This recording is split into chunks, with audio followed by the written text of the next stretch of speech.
dementia researcher with a blog and a rating. If you're a PhD student or a postdoc, conferences are just part of the job. Your university and supervisory team will likely encourage you to attend multiple conferences so that you can tell the world about your fabulous research. However, there might be occasions when you're asked to go alone. So whether your supervisor has other commitments, or someone falls ill, or others in the team don't have the right expertise for that conference, it happens. And this can seem like quite an intimidating experience, especially when the conference is overseas. You've got to get to the airport, you've got to board a plane to another country, and you've got to navigate around somewhere brand new all by yourself. However, there's no need to be afraid, because a solo conference trip can actually be a truly enriching experience. Now, the first time I did this myself, I was also quite scared. I can be quite an anxious person with a tendency to catastrophize. But now, I've travelled solo to international conferences more than 10 times, and in some ways it can actually be better than going with a group. Today, I want to share to you some of my top tips that can help you ease the anxiety of a solo trip, and hopefully allow you to get the most out of it and out of your international adventure. Now, I must start with a disclaimer. I'm male, 6'3", and therefore I have to recognise that I've got a level of privilege that other attendees may not have. There's certain situations I can put myself in and not have to plan for any worst case scenarios because I'm a man. But with that in mind, I want to do my best to pass on tips that are useful to all. And the first one is to get the trip started the right way. So what do I mean by this? Well, it's simple. If you start with the lowest level of anxiety that's possible, you set a much better tone for how the rest of the trip will go. So that means getting to the airport portion of the trip and getting it perfect. Airports can be a stressful place, especially when you're by yourself. The beauty of solo travel, however, is that you are the only person that dictates your schedule. So pack the day before.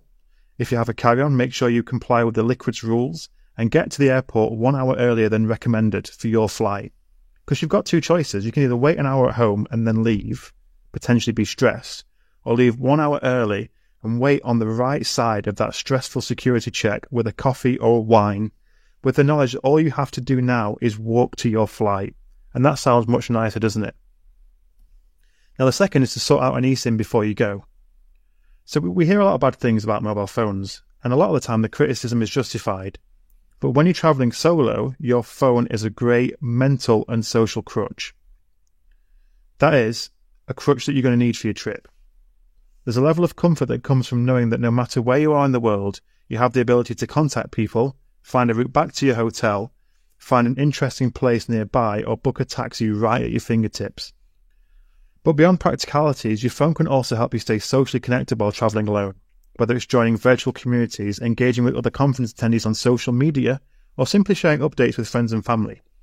That device becomes a bridge to the world when you need it the most. Instead of being just a distraction, your phone can enhance your experience and help you navigate, stay informed, and make the most of your solo adventure. This is why an eSIM is so important. In a lot of countries, your phone access is limited.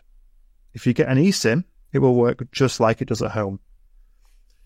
A good example is I was in Korea recently, and I spent around £25, I think, on a eSIM via an app called Airolo, and it was the best 25 quid I've ever spent. Before you go, find out if you need one, buy it and learn how to use it so it's ready when you need it. Number 3 is to relax on your long-haul flight. So when you travel solo, it's quite easy to look negatively upon a long-haul flight. In reality, it can be an absolute blessing. It seems like these days it gets harder and harder to find time where you can truly unplug. On a long-haul flight, you can't really do much else. Your phone is disconnected, which means no constant stream of notifications or demands. The pressures of everyday life are on pause. You can just sit, relax, watch a film or two. It's a chance to have a bit of you time and gives you the opportunity to meditate on the trip.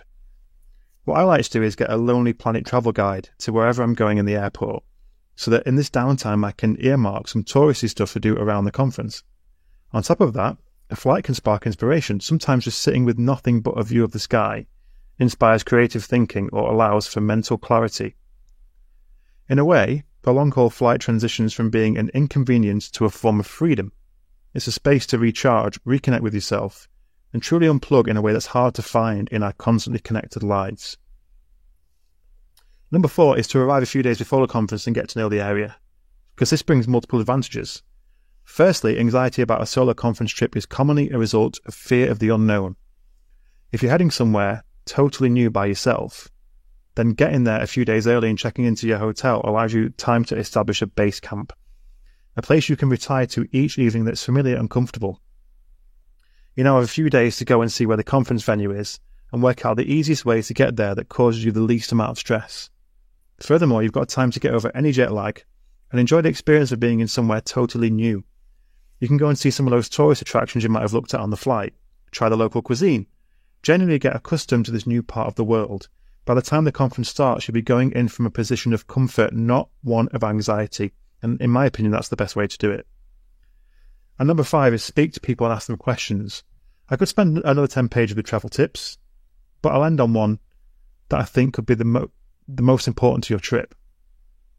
You've travelled alone to this conference, but it doesn't need to remain that way. A conference is a networking experience, so go to the socials and get to know people. If you're not comfortable going up to people at large events, attend the poster sessions. Poster sessions provide a structured environment where you can approach presenters, giving you a clear entry point for conversations. The people there are expecting attendees that they don't know to try to talk to them. Discuss shared interests or challenges based on the research presented, and that will help keep the conversation flowing naturally. You'd be surprised by how often this can evolve into wider conversations. Before you know it, you can have multiple familiar faces that will relieve that sense of isolation when attending the conference each day. People you can sit with, have a lunch with, socialise with after the conference. It makes a huge difference. So in summary, travelling solo to a conference can seem daunting, but it's a genuine opportunity to grow personally and professionally, and I say that as someone who is currently on a solo trip. While it may feel challenging at first, embracing the journey allows you to discover new places and form valuable connections. And you can engage with your field in a deeper way. If you get it right, you can expand your horizons and make new connections. Every time you do that, you create opportunities that could shape where your career goes next. Thank you for listening. Join the Dementia Research bloggers and share your own views.